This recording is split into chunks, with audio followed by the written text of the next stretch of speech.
Ahora hacemos el cosa y corre.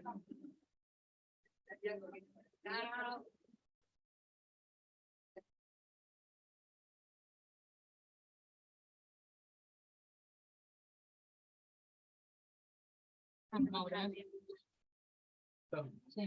14:05, ¿está lista? Hola, Carlos, ¿cómo están? Bienvenidos. Bueno, ahora sí vamos a comenzar con un nuevo año de ATICLATAM, de los Ateneos del Hospital Garrahan de Terapia Intensiva. Les agradecemos a todos, una vez más, a quienes están. Les recordamos a todos, estamos a través de Zoom. Quienes participan en Zoom pueden contestar las preguntas que van a aparecer, y si no, quienes están a través de YouTube pueden contestar las preguntas en el chat de YouTube. Bueno, hoy también vamos a comenzar con una forma un poco diferente a lo que hacemos habitualmente en los Ateneos, que se denominan encuentros con especialistas. Y nada, sin colores en las mejillas le pusieron las chicas al Ateneo, y vamos a dejar que ellas también se presenten. Bueno, buenas tardes a todos. Vamos a dar inicio junto a las doctoras Caballero. Buenas tardes. Vamos a dar inicio junto a las doctoras Caballero, Piano, Fernández y quienes habla la doctora Ibarra del Ateneo ATICLATAM del día de hoy, que se titula Sin color en las mejillas. Agradecemos la colaboración a la doctora Suárez y al doctor Felici y a los servicios de hematología, medicina transfusional e inmunología. Vamos a presentar el siguiente caso clínico. Se trata de un niño de 1 año y 7 meses con diagnóstico de Wiskott-Aldrich y síndrome de Evans, con plaquetopenia refractaria y pancitopenia, que consulta a la guardia por un síndrome febril asociado a astenia y vómitos de 24 horas de evolución. Como antecedentes de relevancia, tiene diagnóstico de Wiskott-Aldrich con un score 5, cursó una internación durante el mes de diciembre por una hemorragia digestiva, por lo que inició tratamiento con metilprednisona a 1 miligramo kilo día, que luego por plaquetopenia refractaria se aumentó a 2 miligramos kilo día y actualmente se encontraba en descenso de los mismos. Además también recibe gamma globulina cada 28 días y TMS en forma profiláctica. Al ingreso de la guardia se valora al paciente el mal estado general, taquicárdico, con sensorio alternante y pupilas hiporreactivas, palidez mucocutánea, pulsos periféricos débiles y relleno capilar enlentecido, y una hematuria constatada en pañal. Por lo tanto, tiene los 3 lados del triángulo de variación pediátrica alterado. Se ingresa a shock room, se realiza una expansión con solución fisiológica a 20 mililitros kilo, se toman muestras de hemocultivos por 2 y se indica antibiótico terapia en forma empírica. Por antecedentes de corticoterapia en forma prolongada, se administró dosis de carga de hidrocortisona, y por hematuria y su antecedente de plaquetopenia, se indica además una dosis de ácido tranexámico.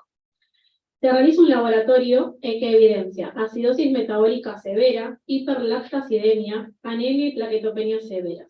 Además, presenta leucocitosis con desviación a la izquierda y reactantes de fase aguda elevados.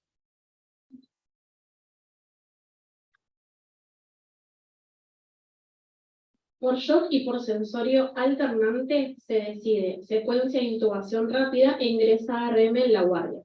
Se inicia además goteo de adrenalina por vía periférica, y ante la sospecha de sangrado sistema nervioso se administra mannitol y se decide trasladar al paciente a tomografía, donde se descarta el mismo. Posteriormente ingresa a UCI. Entonces, recapitulando, tenemos un paciente con shock de causa desconocida que tiene antecedentes de Wiskott-Aldrich y síndrome de Evans, anemia y plaquetopenia severa. Nos planteamos diferentes diagnósticos diferenciales. Pensando en una anemia de causa central, anemia por un sangrado severo secundario a su plaquetopenia refractaria, pero teniendo en cuenta los antecedentes del paciente, nos planteamos el diagnóstico de una sospecha de crisis hemolítica hiperaguda.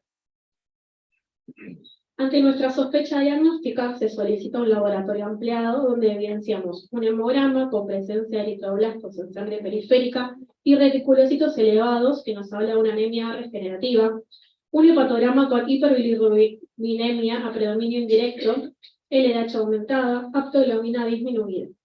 Con estos hallazgos de patrón de hemólisis, se decide realizar una prueba de Coombs directa, cuyo resultado fue positivo en 4 cruces. Por lo tanto, se realizaron pruebas de anticuerpos específicas. Entonces, tenemos la primera pregunta para realizar el servicio de medicina transfusional. ¿Cuál es la importancia de las pruebas de anticuerpos específicas y qué información nos dan? Puede pasar.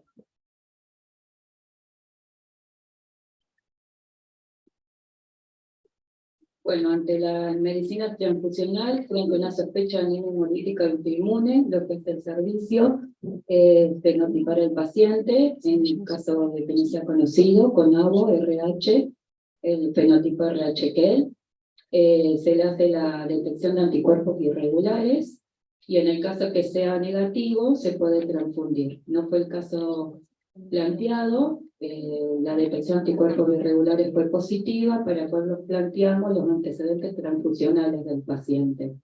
Y ahí es donde tenemos que ver que si el paciente recibió una transfusión en un tiempo menor a 3 meses, se plantean técnicas alternativas, que es una absorción, para ver si tiene un anticuerpo, anticuerpo enmascarado por la autoinmunidad que presentaba. Y si las transfusiones tienen un tiempo mayor a 3 meses, se plantea otra técnica, que es la de la autoabsorción. Esto ya lo hacen en general los laboratorios de inmunohematología de mayor complejidad, no en todos los servicios se puede plantear, son técnicas que tienen una demora y una complejidad que puede llevar unas 3 a 4 horas, si no es más, y frente a este panorama, podemos ver el halo anticuerpo, no en todos los casos, que está enmascarada por la autoinmunidad del paciente.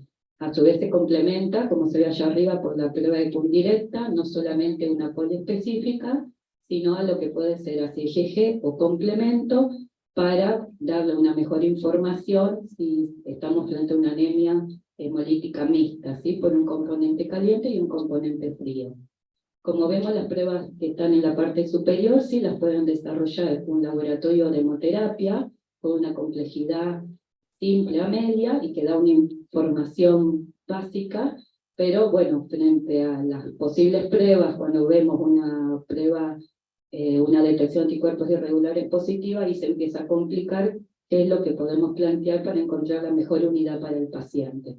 Yo quería justamente hacer una pregunta. Nos están escuchando lugares donde tienen tal vez la complejidad como nosotros, pero lugares donde no están y tienen transfusiones, y nada, el pediatra o el terapista se va a encontrar con esto, y uno va a ver, digamos, cómo puede intentar resolver. Pero creo que aclaraste bien, digamos, que por ahí hay un grupo de pruebas, digo, porque si no va a decir, no, solamente en el Garrahan 3-4 horas, ¿y qué hago yo con mi paciente que no estoy en el Garrahan, no? Pero me parece que es importante para quienes nos están escuchando esto, ¿no? De saber que por ahí, en algunos laboratorios, con algunas cosas, puede haber algún grado de definición, ¿no? Sí, sí, hoy por hoy sí, y digamos, es posible, pero bueno, se complejizan las pruebas y pueden demandar más tiempo, no son inmediatas, ¿sí? Para encontrar la unidad, y la prueba de compatibilidad quede negativa y pueda ser óptima para transfundir. Por ahí una cosa a tener en cuenta también es que dependiendo de las realidades de cada centro, las unidades no las tienen disponibles en el lugar. Muchas veces dependen de centros regionales y demás, entonces ya de por sí tienen una demora básica en relación a la distancia que tal vez tienen para llegar a esa primera unidad de sangre. Pero bueno, sí es cierto que toda esa primera cadena de pruebas que se puede hacer en un laboratorio estándar debería estar al alcance de cualquier servicio que tiene la posibilidad de tener un paciente como este que entra sangrando o que entra con una posible anemia hemolítica. Claro, digo porque este paciente lo ubicamos acá y llegó a la guardia del Hospital Garrahan, pero puede llegar a la guardia de otro lugar y empezar a tener esta situación clínica crítica que tenía, digamos, al ingreso, y tener que resolverla en poco tiempo con recursos que tal vez no son los que por ahí nosotros tenemos. Pero bueno, nada, me parece que valía la aclaración. Bueno, ¿seguimos?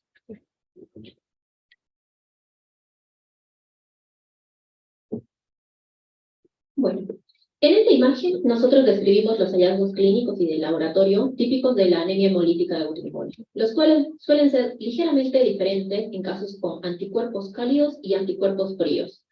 Los cuadros clínicos en cuanto a los anticuerpos cálidos son mucho más severos, presentando así una anemia extrema con hemoglobinas menores a 6, El mecanismo se va a activar con temperaturas de 37 grados, donde la inmunoglobulina G patógena va a opsonizar el eritrocito y va a causar hemólisis extravascular en el vaso. Mientras que las formas con anticuerpos fríos a menudo van a experimentar síntomas con anemias más leves, con hemoglobinas mayores a 10, donde reaccionan a temperaturas más bajas que producen aglutinación de los eritrocitos por acción de la inmunoglobulina M, que va a fijar el complemento y va a inducir así la hemólisis intravascular en los distintos perímetros circulatorios, en los distintos circuitos circulatorios periféricos. Por lo anterior mencionado, nosotros concluimos que se requiere un control estricto de la temperatura, no usar ningún medio físico para bajar la fiebre, no bañar al paciente. En todos los casos se va a requerir un control permanente de la temperatura central, un control estricto de la temperatura. Continuando con nuestro paciente, una vez que ingresó a la UCI, se envían muestras de sangre al servicio de medicina transfusional, quienes nos informan que hay sangre poco compatible. La siguiente pregunta va para medicina transfusional y es, ¿qué significa sangre poco compatible?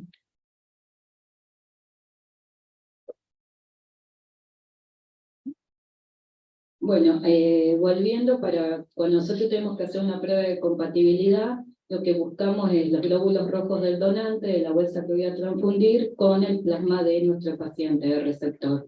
Eso lo incubamos 30 minutos o 15, dependiendo del soporte que utilicemos, a 37 grados. Y hay una lectura e interpretación, que es la próxima diapo, que ahí vemos, ¿sí? Ahí se puede ver, donde en la parte de la izquierda son todas las lecturas que se trabajan en tubo, es un grado de aglutinación, como vemos en el tubo 0 es lo que sería nuestro negativo, la sangre compatible, mientras que la imagen de la derecha es el soporte en gel, que se utiliza acá en el hospital y en muchos servicios también, que el primer tubo es el negativo, donde vemos todos los glóbulos rojos que no encontraron, que no reaccionaron con el plasma del paciente, entonces por una centrifugación precipitaron, y la reacción se considera negativa y la sangre compatible. Cuando hablamos de poco compatible o incompatible, hay distintos grados de score, como podemos ver distintos grados de aglutinación, que las llamamos desde un más menos hasta una 4 cruces, que sería el peor panorama. Entonces, cuando se habla de sangre incompatible, y por momentos decimos poco incompatible, está hablando de esto, de una sangre de que es incompatible, pero el grado de aglutinación antígeno-anticuerpo tiene un score de un más menos. Sigue siendo incompatible, ¿sí? Pero bueno, tenemos distintos grados de incompatibilidad, para que se entiendan.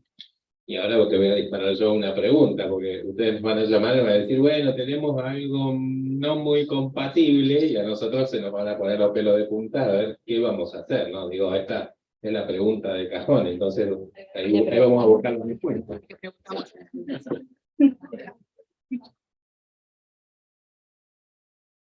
Ahora, en realidad, la audiencia va a contestar qué elige y después lo van a contestar ustedes. Bueno, a nuestra audiencia le preguntamos, con los datos aportados del paciente y de hemoterapia, ¿pedirían transfusión de glóbulos rojos?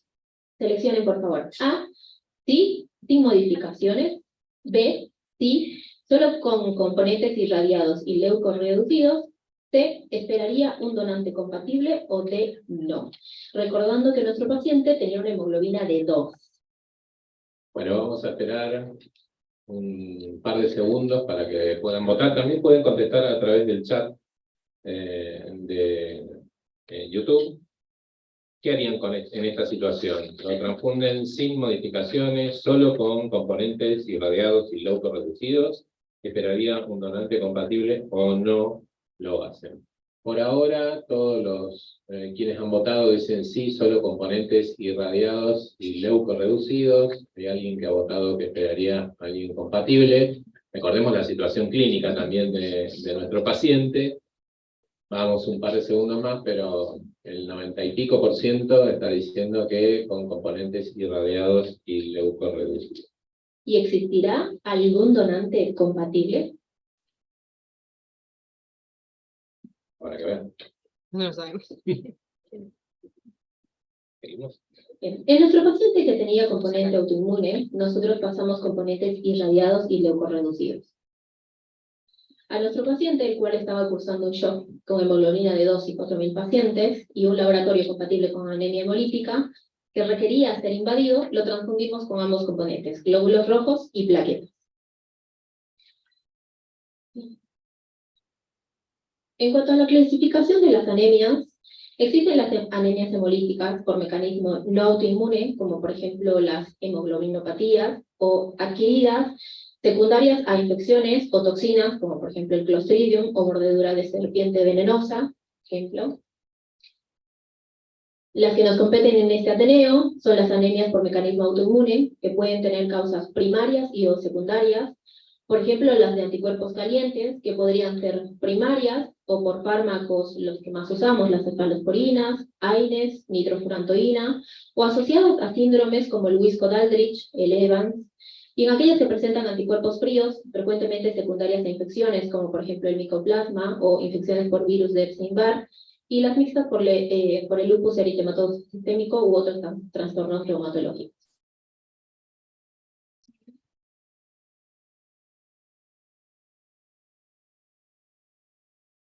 Hola, bueno, un poco es para hablar de este paciente que, si bien al principio hablábamos de una plaquetopenia refractaria y de un componente de autoinmunidad, en el contexto de la anemia hemolítica asociada al síndrome de Wiskott-Aldrich, esta es una inmunodeficiencia, un error innato de la inmunidad, llamada inmunodeficiencia primaria ligada al cromosoma X, que dentro de su patología tiene una alteración a nivel de la proteína WAS y se caracteriza justamente por eso, porque tiene una alteración en las plaquetas. Las plaquetas no solo tienen una alteración en su función, sino que son plaquetas que están disminuidas, o sea que no hablamos de refractariedad, sino que es parte de la patología de Wiskott-Aldrich.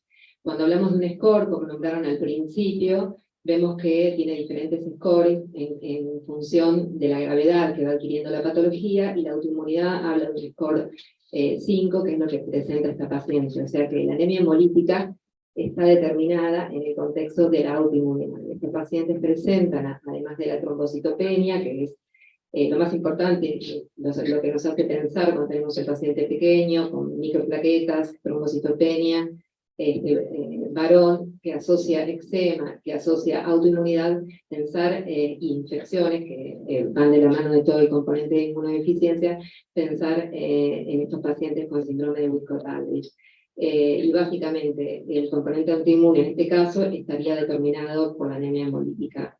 Y el componente de refractariedad que fue planteado al principio de la plaquetopenia no es más que su enfermedad de base que se manifiesta de esta manera.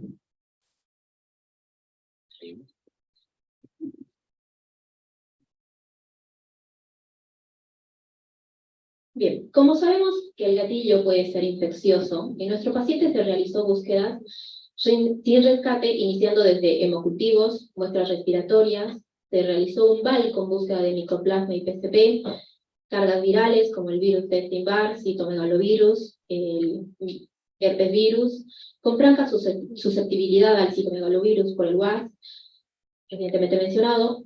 Además se enviaron muestras de micología que fueron negativas y se realizaron screening de imágenes no sugestivas de infección. Continuando con la evolución de nuestro paciente, se desarrolló mayor inestabilidad hemodinámica, llegando a requerir altas dosis de inotrópicos, adrenalina, noradrenalina, vasopresina. A pesar de las transfusiones, se mantuvo la hemoglobina continua con el mismo valor, entre 2. Entonces, ante esta situación clínica, les preguntamos. Ahora, ¿solicitarían transfusión de glóbulos rojos? Sí, no. Vamos a poner la pregunta en la pantalla de los dispositivos que estén a través de Zoom, y quienes estén a través de YouTube pueden contestarlo. Es sencillo, sí o no. Tiene hemoglobina de 2, sigue la situación clínica mala, digamos, no ha mejorado nunca. ¿Y qué hacemos? Está cada vez peor, descompensado, sin el shock resuelto. Nuestra anemia crítica se nos va a parar, pero sigue en crisis hemolítica, hiperaguda. Para 80% dice que sí, pero hay un 20% de quienes están quienes han votado hasta ahora que no, o sea que está ahí en esa situación, se bancan la hemoglobina de 2 con el paso de las horas. Finalizamos la votación, más o menos queda en ese porcentaje. Y ahora le pregunta, al 80% van a tener que contestar esto. El 80% que decide que realizan una transfusión. Bien, ¿a qué dosis realizan la transfusión? A glóbulos rojos a dosis plena, que en otros hospitales podría ser bien a 10 mililitros kilo, o como en nuestra institución a 14 mililitros kilo. B, a mitad de dosis. C, a cuarto de dosis. D, no transfunden y controlan a la orden. El 20% tiene que votar la opción D, que dice que no iba a transfundir, pero tenemos otras opciones que son dosis plena, mitad de dosis o cuarto de dosis. Vamos a dar un par de segundos para que puedan votar. Muy repartido, un poquito y un poquito, sí, dale. Hago la aclaración, que por ahí en otras oportunidades lo hemos dicho, el tema de cuál es la dosis de transfusión de glóbulos rojos, porque a veces se usa 10 mililitros kilos y en otros lugares a 14. La realidad es que lo que determina que nuestra dosis se haya modificado de 10 a 14 es el agregado de manitol al concentrado de glóbulos rojos, que permite que su duración pase de 35 días a 42 días. Entonces, al poner una cantidad, un volumen mayor en esa unidad, el hematocrito final de ese volumen disminuye. Entonces, esto es un estudio que hizo en este hospital, una comparación, y se estableció que cuando no se agregaba manitol eran 10 mililitros kilo, y eso equivale a la bolsa con manitol de 14 mililitros kilo. Por eso nuestra dosis en el hospital Perena es 14 mililitros kilo. Como sabemos, el público se renueva, Ana María, entonces está bueno, digamos, volver a reflotar esta pregunta que, a pesar de que muchos por ahí la podemos contestar, hay otros que seguramente están diciendo, era por eso. Por eso, quienes tienen las unidades que vencen a los 35 días, que son los preservantes comunes y el agregado de manitol, usan 10 mililitros kilo. Bueno, ahí quedó que un 40% le da dosis plena, mitad de dosis quedó el otro y un poquitito menos las otras opciones. Está repartido entre todo y la mitad, más o menos, eso es lo que transfundiría. Bueno, para ayudarnos a responder esta pregunta, les presentamos esta revisión del 2016 de la revista británica de hematología, la cual nos recomienda que en pacientes con anemia hemolítica autoinmune solo se deben transfundir pacientes muy sintomáticos con riesgo de vida. Se recomienda transfundir a 3 mililitros kilo con el objetivo de corregir los síntomas clínicos más que por el nivel de hemoglobina. Además que lo mismo puede exacerbar el mecanismo de hemólisis por acción del autoanticuerpo contra los glóbulos rojos transfundidos, produciendo una hiperactivación adicional del proceso inmunológico anormal. Es de difícil compatibilización por el amplio rango de reactividad de los autoanticuerpos, que hace difícil encontrar un donante verdaderamente compatible. Y la elección de la unidad compatible se hace en base de un extenso fenotipado de glóbulos rojos que va a hallar el mejor disponible. Esto es para hematología. Quisiéramos saber la opinión de nuestros expertos con respecto a la pregunta previa.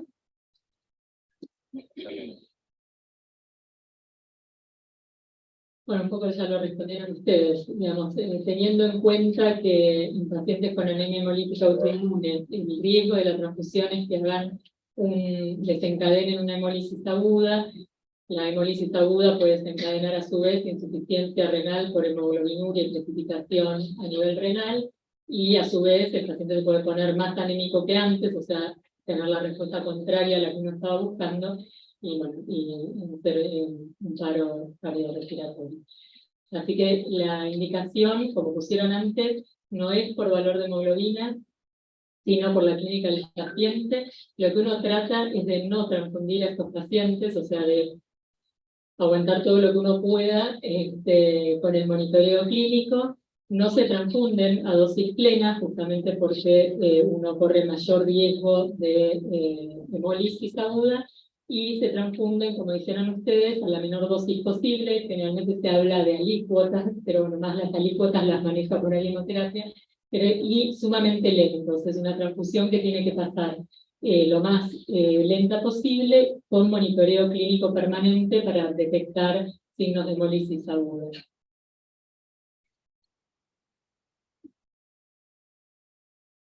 Bueno, y si ya tenían dudas, fíjense cómo evolucionó nuestro paciente con la transfusión.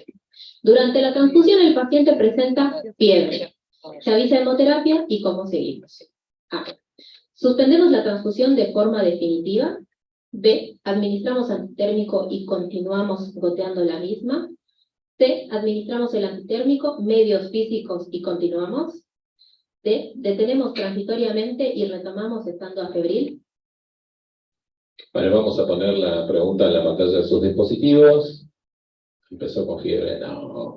Pero bueno, suspendemos la transfusión, administramos antitérmico y continuamos goteando. Le damos el antitérmico, medios físicos y continuamos. Detener transitoriamente y esperar al estado afebril.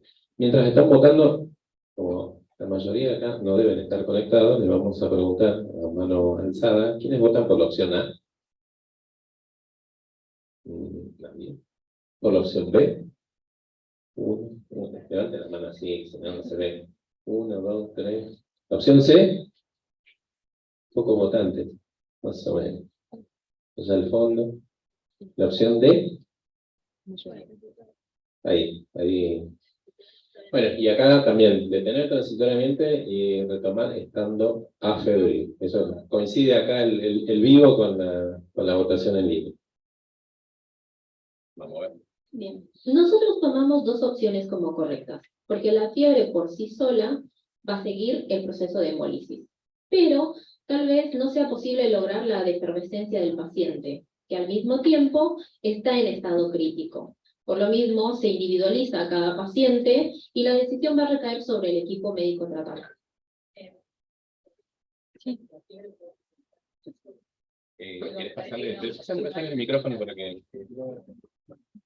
No, en realidad me parece que no hay una única respuesta, ¿no? Porque todo va a depender de cómo uno interprete la fiebre, la causa de la fiebre. Lo que habíamos conversado, que es importante avisar siempre hemoterapia, porque con la fiebre se considera una reacción transfusional que uno va a tener que definir a qué se debió. Entonces, si uno considera que la fiebre, porque justo el paciente está con un cuadro infeccioso que nada tiene que ver con una transfusión, uno va a tomar una conducta. Si considera que la fiebre es secundaria en el proceso hemolítico agudo, secundario a esa transfusión, va a tomar otra conducta. Y si uno interpreta que la fiebre, porque la unidad está contaminada o porque tiene bacterias, la conducta es otra. Por eso digo que me parece que no hay una sola respuesta. De todas maneras... Todo depende de cómo interpretemos la fiebre. Claro, difícil en el contexto, digamos, de la agudeza del paciente, de que sigue con la hemoglobina de 2, la interpretación de si fiebre o no fiebre infecciosa. ¿Cómo uno interpreta la fiebre? No, lo que digo que está bien, que entiendo esto, pero digo, ¿cómo hacer? Porque la verdad que... Bueno, por eso. Pero los cultivos, eso va a No, bueno, por eso digo que por ahí la conducta más segura, por ahí sería suspender la transfusión de forma definitiva. No, por eso Realizar hemoterapia, ellos analizarán su parte, digamos, ver si el chico además de la fiebre agrega hemoglobinuria como otro parámetro de hemólisis. ¿Entendés? O sea, como me parece que no es tan sencillo de contestar esta pregunta. Seguro medios físicos no, es lo que estamos diciendo, que el chico tiene anticuerpos fríos, así que seguro no le vamos a bajar la fiebre con pañitos fríos, porque le vamos a empeorar la anemia dependiente de anticuerpos fríos, y eso es un concepto fundamental. Y lo otro que me faltaba, que quería decir algo más de la fiebre, lo de hemólisis, contaminación de la... O sea, creo que, no sé, acá Ana María decir algo más, pero no es sencilla de contestarla. No, yo lo que agregaría a lo que se dijo es que es importante saber qué tanta fiebre. O sea, la realidad es que si bien nosotros no es que vamos a tomar una conducta diferente, por ahí sí vamos a tener en cuenta la situación clínica, como ustedes bien dijeron, de todo el paciente, de lo complicado que es, pero de repente nos pasa con las transfusiones habituales, que de repente el paciente empieza a subir un poco su temperatura y controlamos, a veces detenemos, incluso podemos también restaurar la transfusión cuando no es una reacción febril severa, cuando no es que el paciente estaba febril y llega a 39. Esos son todos los parámetros que nosotros también tenemos que tener en cuenta para ver la clínica del paciente y en base a eso definir por ahí hacia dónde nos orientamos en cuanto a las posibles alternativas que se pueden hacer acá. Lo otro que quería decir es que uno nunca tira la bolsa de la transfusión, ¿sí? O sea, puede cortarla y hay que avisar en hemoterapia, no tirar la bolsa porque eso siempre requiere análisis. Y lo otro que quería decir es que la sangre compatible puede ser compatible en el tubo de ensayo de hemoterapia, pero cuando uno se la pasa al paciente, el paciente puede molestar igual. Entonces, que haya sangre compatible tampoco nos deja tranquilos, ni nos libera la conducta transfusional. No es que uno transfunde más porque tiene sangre compatible, ¿sí? Así que ese es otro concepto. Tener en cuenta que aunque sea compatible, el chico puede molestar y la fiebre puede ser por eso. Bueno, seguimos. Ahora continuamos. Venga. Bueno, buenas tardes a todos. Hola. Hola, sí, se escucha bien, ¿no? Y acércate un poquito más al micrófono, María. Ahí estoy. Bueno, entonces, hasta este momento del Ateneo lo que hicimos fue hacer el diagnóstico de anemia hemolítica severa en nuestro paciente y repasamos todas las medidas de sostén hemodinámico que podíamos ofrecer, de sostén respiratorio y el manejo transfusional. A partir de ahora del Ateneo nos vamos a basar entonces en qué estrategias terapéuticas específicas podemos brindarle al paciente crítico.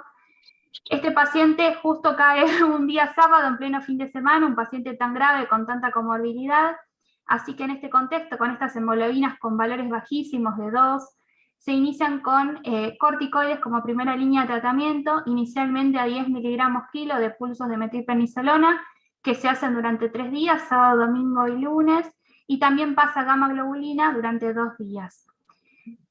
También el día lunes, hablándolo ya y en una reunión multidisciplinaria con los servicios de inmunología y hematología, se acuerda por la refractariedad y por la gravedad del chico hacer una primera dosis de rituximab, y el día miércoles, ya que el paciente persistía con valores graves de hemoglobina, como habíamos dicho en los controles que seguíamos con hemoglobina entre 1,8, 2,5 como máximo, subir la dosis de corticoide, hacer pulsos a 30 miligramos kilo día durante 3 días y pasar una segunda dosis de rituximab.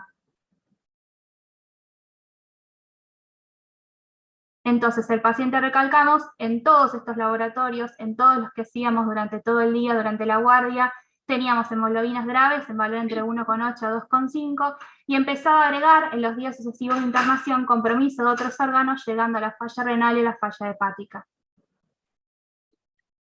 Entonces, con respecto al tratamiento, en la búsqueda que hicimos nosotros, nos encontramos que todas las guías están de acuerdo, que la primera línea de tratamiento es siempre el corticoide. Por supuesto, la dosis, vamos a basarnos en qué estado tenemos el paciente. Podemos empezar con dosis bajita de 1 a 2 por kilo, si son pacientes capaz que uno podría llegar a manejar en sala de internación, pero en pacientes críticos como el nuestro, con riesgo de vida inminente, se empezaría ya con pulsos endovenosos de dosis de 10 a 30 miligramos kilo día. Repito, todas las guías están de acuerdo, el corticoide sería la primera línea, y es interesante saber que el solo hecho de pasar corticoides tiene muy buena respuesta en el 80% de la población general, pero algunas de estas guías aclaran que, si bien sabemos que tienen muy buena respuesta, específicamente en el caso de los pacientes con inmunodeficiencia de base, como un DiGeorge, o como un Wiskott-Aldrich, como es el caso nuestro, sabemos que tienen menor respuesta a los corticoides. Entonces, cuando no tenemos respuesta a corticoides, hay un montón de opciones disponibles que nombran, como el uso de rituximab, que fue lo que se hizo en 2 oportunidades. También mencionan el micofenolato, el sirolimus para dar vía oral en pacientes que capaz tienen vía oral disponible, uso de algunos monoclonales que están probados, el uso de gamma globulina, el uso de ciclosporina, y hasta algunos casos plantear, aún inestable hemodinámicamente como estaba nuestro paciente, una esplenectomía de urgencia. Entonces, nosotros les pedimos a aquellos que tienen mucha más experiencia que nosotros, los servicios de inmunología y hematología, preguntarles cómo es que eligieron, más allá del corticoides, las líneas de tratamiento que usamos en el paciente, en estos pacientes que tienen pobre respuesta. Y la otra pregunta que también les queríamos hacer es, nosotros como terapeuta nos encontramos con un paciente que está gravísimo, que sabemos que se nos va a ir si no intentamos aplacar un poco esta anemia hemolítica. Entonces, además del corticoide, si no podríamos iniciar con terapia múltiple de entrada cuando tenemos estos casos tan severos.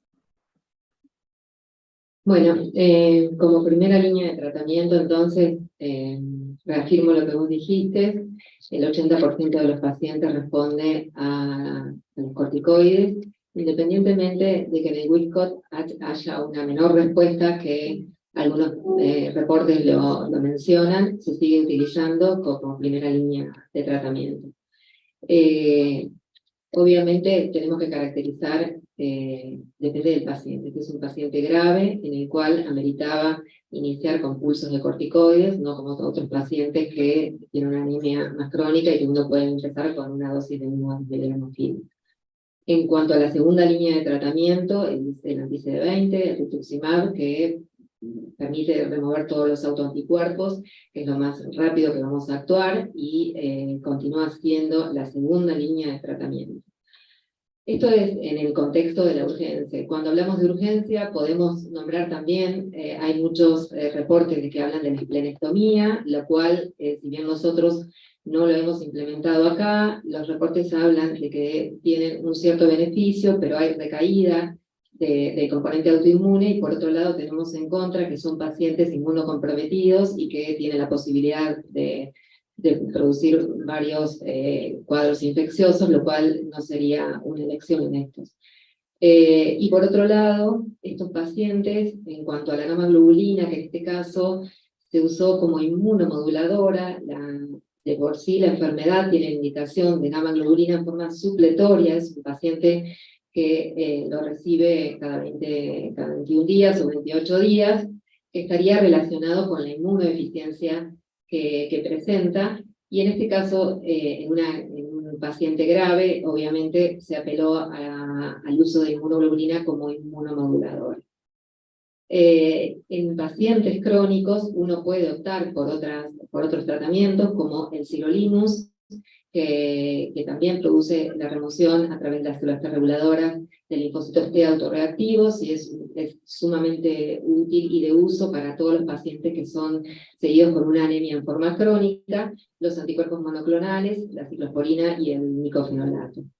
Creo que este es el claro ejemplo que se utilizó, puedo ampliar, pero multiterapia, en la cual se apelaba a utilizar todos los métodos o los focos de utilización o los focos de fisiopatológicos que desencadenan la anemia hemolítica en el contexto del paciente con síndrome de Wincott. Bueno, no quiero repetir, pero lo que uno intenta, a ver, en cualquier paciente, pero en este en particular que tiene un trastorno innato de la inmunidad, uno intenta balancear la inmunosupresión que lo va a ayudar a salir de la anemia hemolítica autoinmune contra la inmunosupresión que lo puede perjudicar a un paciente de por sí ya inmunosuprimido con alguna otra infección agregada. Creo que esa justamente es la dificultad de la balanza. Si no tuviéramos la contra de que todos estos tratamientos son inmunosupresores, uno los indicaría quizás de otra manera. El corticoide, como la mayoría de los pacientes responde, uno le da un tiempo para ver si actuó o no actuó. Por más que el chico entre con 2 gramos de hemoglobina, hasta caracterizar qué tipo de anticuerpos es, si son fríos, si son calientes, si es mixto, lo que en general se hace es poner el corticoide. El rituximab, que es lo siguiente que usamos, es, como dijo Mariana, el tratamiento de segunda línea y particularmente útil en anemias por anticuerpos fríos. La gamma globulina, si bien se puso, como dijo ella, como una cosa inmunomoduladora, porque no es el tratamiento de una anemia hemolítica autoinmune, uno no indicaría gamma globulina como tratamiento de una anemia hemolítica autoinmune. El chico también tenía la trombocitopenia, que si bien es parte de su enfermedad, estaba agravada, y por lo tanto la inmunoglobulina también podía servir para sacarlo de la trombocitopenia, o sea que en este caso tiene una doble función. Como dijo Mariana, sirolimus y micofenolato se usan generalmente como ahorradores de corticoides y más en pacientes crónicos. Ninguna de las dos medicaciones actúa inmediatamente, con lo cual, si bien se pueden agregar, uno no espera una respuesta rápida, que es lo que estábamos buscando en este paciente. La esplenectomía siempre es difícil por varios motivos. Uno, porque una vez que uno la hace no hay vuelta atrás, en un paciente inmunosuprimido o no. En un chico de 1 año y 7 meses, o sea que uno trata de no hacer esplenectomías en menores de 5 años, por un lado. Por otro lado, no sirve para la ruptura de glóbulos rojos intravascular, o sea, los anticuerpos fríos generan hemólisis intravascular, por lo tanto, la esterectomía para esto no es útil, sino para los anticuerpos calientes. Y por otro lado, ingresar un paciente a quirófano con 2 gramos de hemoglobina también es todo un tema. Por eso, cuando se habla de esterectomía, en general en los artículos que está descrito, son pacientes refractarios, pero que generalmente no es este paciente con 2 gramos de hemoglobina que uno no lo puede sacar en esos 5 días. ¿Sí? O sea que el escenario es bastante complejo. Sí, yo creo que, bueno, presentamos justo un paciente bastante catastrófico, digamos, que por suerte, como dicen las chicas y como nos han contado ustedes, es solamente una menor proporción, pero digo, si uno recuerda la línea de tiempo de este paciente, son 5 días de hemoglobina de 2, y donde uno en realidad diría si el corticoide es para ponerlo en pulsos de entrada, esperamos, porque el Tuximab también, decisión de sábado a la noche es difícil, digamos, tal vez un pulso de corticoide, en general uno puede contactar a los especialistas, pero digo, la decisión por ahí de ampliar va a ser más difícil, por eso hasta pulso de corticoide uno podría decir, si persisten las 24 o 48 horas, uno podría tomar la decisión, digo, como terapistas, y no en el Garrahan, tal vez en otro lugar, ¿no? Digo, porque este paciente probablemente esté ventilado y muy complejizado como para, bueno, que lo lleven al Garrahan. No sé si les parece respecto al pulso, sí. Los pulsos creo que no hay duda y se pusieron de entrada, de vuelta. Siempre igual es una decisión difícil en una inmunocompletividad, pero bueno, creo que los pulsos en este caso no había dificultad. Además que uno también le tiene que dar un tiempo para actuar a la medicación, para decir que es refractario al corticoide, tiene que tener algún tiempo de evaluación, aunque sea 48 o 72 horas. Por otra parte, cuando el paciente entró, si bien entró a respirador, estaba descompensado y demás, no tenía falla renal, no tenía falla hepática, no tenía ácidos lácticos descontrolados, no tenía signos de sufrimiento miocardio, digamos, fue empeorando francamente con los días, y de hecho un poco las transfusiones se iban definiendo de acuerdo a los órganos blancos que iba presentando el paciente. Con esto de que uno trata de no transfundirlo, uno trata de evitar al máximo las transfusiones, pero bueno, cuando empieza a tener ácidos lácticos más altos, a fallar órganos, bueno, uno trata de transfundir justamente para oxigenar esos órganos que estaban fallando. Bueno, seguimos, Mariana. Entonces, tenemos un paciente que pasamos varias líneas de tratamiento, hicimos 2 veces 3 pulsos de solumedrol a dosis creciente hasta 30 por kilo, pasamos gamma-globulina, 2 dosis de rituximab, y persistíamos con anemia en valores críticos, con fallo renal y falla hepática. En este contexto, el paciente, por tener estos daños organoblanco, empezó con hiperamoniemia y con acidosis metabólica persistente, así que en este contexto ingresa a terapia de reemplazo renal continua. Entonces, tenemos un paciente que es refractario hasta ahora lo que instauramos, entonces les preguntamos a todos ustedes como terapistas con este paciente que se nos está yendo de las manos, ¿cómo continuaríamos con el tratamiento? ¿Qué cosas más podríamos darle? Opción A, un tercer pulso de metilprednisolona, plantearíamos hacer plasmaféresis, aún no teniendo vía oral, lo haríamos igual, tratamiento con sirolimus, podríamos probar hacer exsanguinotransfusión, bajaríamos esplenectomía de urgencia, o teniendo en cuenta la evolución que está haciendo nuestro paciente, plantearíamos un tratamiento compasivo. Bueno, ya está puesta la pregunta en la pantalla de los dispositivos de quienes estén a través de Zoom, quienes están en YouTube pueden hacerlo a través del chat. Vamos a dar un par de segundos, pero bueno, la cosa está muy complicada, no está respondiendo y le estamos preguntando más pulso de solumedrol, plasmaféresis, sirolimus. Por ahí, acá están votando menos, porque es todo una duda. Opción A, acá, ¿quién repite los pulsos en esta situación? Ya lo tiene fuera. Tiene tres vueltas de más corticoides. Plasmaféresis, levanta la mano a alguien. Sirolimus. No sabe, no contesta, levantan todas las manos. Ok. Bueno, algún grupo eligió plasmaféresis, otros sanguíneos, esplenectomía de urgencia, que un poco ya Caro nos comentó ahí. Finalizamos la votación, seguimos, Mariana. Ok. Bueno, nosotros también planteamos buscar que si había otras alternativas disponibles. Preguntamos entonces acerca del uso de plasmaféresis, el uso de sanguinotransfusión. Encontramos algunos reportes de casos pediátricos, alguna serie de casos, o algunas guías de prácticas que nombraban el uso de plasmaféresis. También alguna que otra revisión de la exsanguinotransfusión, así que queríamos preguntar a hematología y al servicio de medicina transfusional qué opinaba sobre capaz plantear la plasmaféresis en este paciente o incluso la exsanguinotransfusión. Bueno, en la anemia hemolítica, en lo que es plasmaféresis, hay el consenso de la Asociación Americana, que es el que habitualmente seguimos para lo que son los procedimientos de aféresis, establece que para el caso de las anemias hemolíticas por anticuerpos fríos, que provocan una hemólisis intravascular, sería una categoría 2. En el caso de las anemias hemolíticas por anticuerpos calientes, ya estamos en una categoría 3, o sea, realmente no queda tan claro qué tan eficaz puede ser. Y en particular en este paciente que tiene una hemoglobina de 2, un paciente muy chiquito de 17 kilos, que tiene una volemia que no llega a 1 litro, el extracorpóreo de la máquina del separador está en 188 mililitros, con lo cual estamos hablando de casi un 20% de lo que es la volemia del paciente en el separador celular en un paciente que tiene 2 hemoglobinas.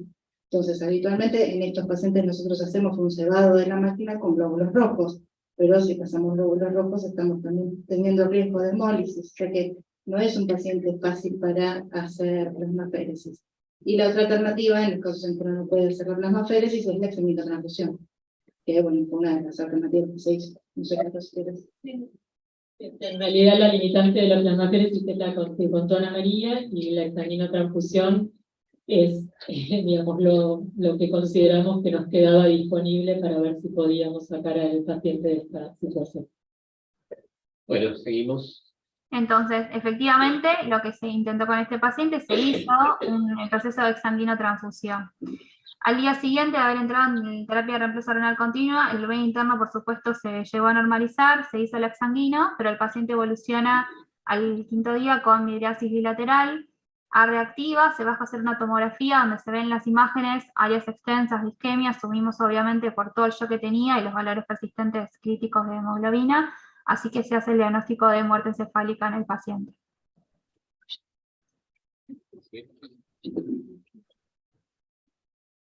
Entonces, frente al desenlace fatal que tuvimos en este paciente, la siguiente pregunta que nos hacemos es ¿cuál es el pronóstico de un paciente con anemia hemolítica autoinmune que está cursando una crisis de hemolítica hiperaguda en la terapia intensiva? Para responder esta pregunta les presentamos esta serie de casos de 44 pacientes y 13 pacientes que están de acuerdo con las guías y consensos que presentamos anteriormente y establecen que el pronóstico tiene una mortalidad entre 30 y 60% en pacientes con crisis hemolíticas hiperagudas. Fíjense, como pueden ver, que los factores asociados a mortalidad son una hemoglobina al ingreso menor de 6, la falla de más de un órgano, la plaquetopenia, la falla renal aguda, el fracaso de la primera línea de tratamiento y los anticuerpos IgG positivos. Nuestro paciente entonces cumplía con todos los factores de riesgo asociados a la mortalidad, excepto las infecciones concomitantes que no pudieron ser documentadas en el paciente de nuestro caso clínico. Entonces, ante esta situación y este pronóstico tan sombrío para este tipo de pacientes, queremos preguntarle a Inmuno y a Hematología si existen otras opciones de tratamiento.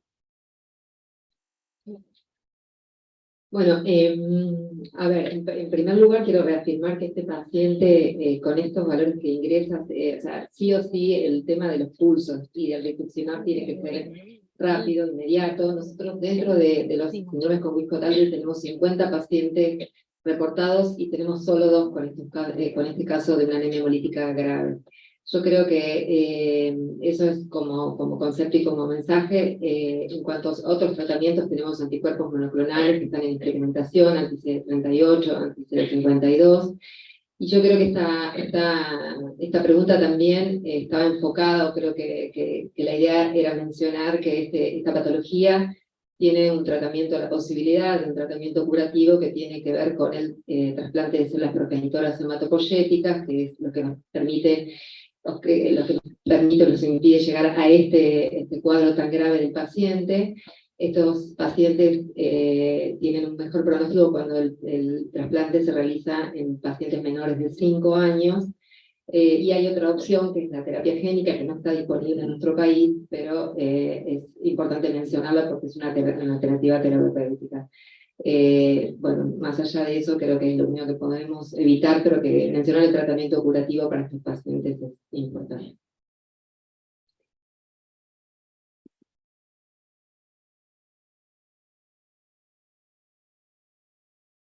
Para finalizar, decidimos confeccionar este algoritmo para los terapistas pediátricos, realizado por nuestros expertos, de cómo manejar estas anemias hemolíticas autoinmunes en la terapia intensiva. Primero, acerca del diagnóstico, cuando nosotros nos encontramos con un paciente que tiene anemia con reticulocitos elevados, lo primero a descartar es que la anemia sea hemolítica, buscando los parámetros de hemólisis en el laboratorio y también los signos clínicos. Si la anemia es hemolítica, debemos mirar el frotis y buscar la presencia de esquistocitos. Los esquistocitos hacen el diagnóstico de una microangiopatía trombótica, como son el SU, la púrpura trombocitopénica trombótica o la coagulación intravascular diseminada. Cuando no hay esquistocitos en el frotis, debemos hacer la prueba de Kunz. La prueba de Kunz puede ser negativa, y entonces debemos descartar las causas de hemólisis congénita. Pero también tenemos que tener en cuenta que una prueba de Kunz negativa puede darse en anemias hemolíticas autoinmunes. Entonces, descartado todo lo anterior, podemos estar de todas formas frente a una anemia hemolítica autoinmune y eso nos habilita a hacer un tratamiento corticoideo empírico. Cuando la prueba de Kunz es positiva, no hay duda, y esta puede ser positiva a 22 grados, lo que define una anemia por anticuerpos fríos. Puede ser positiva a 37 grados, que nos define una anemia por anticuerpos calientes, en general de mayor gravedad, o puede ser una anemia hemolítica mixta, con anticuerpos fríos y calientes, como era el caso de nuestro paciente. Esto nos orienta entonces a buscar las diferentes etiologías y desencadenantes para el cuadro del paciente. En cuanto al tratamiento, tenemos tres esferas: las medidas generales, las transfusiones y el tratamiento inmunosupresor específico. Las medidas generales son bien el terreno de los especialistas en terapia intensiva pediátrica. Y ahí vamos a instalar medidas para aumentar el delivery de oxígeno, como ofrecer oxígeno al 100%, el sostén hemodinámico, poner al paciente en reposo, hacer un estricto control de la temperatura y aportar hidratación endovenosa, potasio, calcio, fólico y vitamina B12. En cuanto a las transfusiones, volvemos a resaltar que no hay un valor de hemoglobina objetivo, y las transfusiones deben ser individualizadas por la clínica del paciente, buscando signos de hipoxia miocárdica, cerebral o renal para ayudarnos a tomar la decisión. Y si decidimos transfundir por la clínica del paciente, la transfusión debe ser nuevamente en alicuotas, a mitad o a un cuarto de dosis por la posibilidad de muerte. En cuanto al tratamiento inmunosupresor, va a depender del tipo de anemia. Como dijimos, cuando son anticuerpos fríos, debemos buscar las causas porque suele ser secundario y calentar al paciente. La primera línea de tratamiento va a ser el rituximab asociado a inmunosupresores, y si es grave está la posibilidad de hacer plasmaféresis.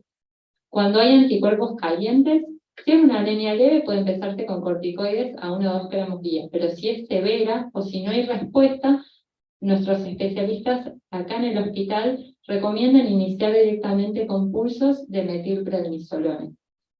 Si no hay respuesta a los pulsos de metilprednisolona, debemos iniciar tratamientos de segunda línea. El rituximab es siempre la segunda línea del tratamiento, y las siguientes terapéuticas a agregar van a depender mucho de la etiología de la anemia hemolítica, como esplenectomía, plasmaféresis o el uso de otros inmunosupresores.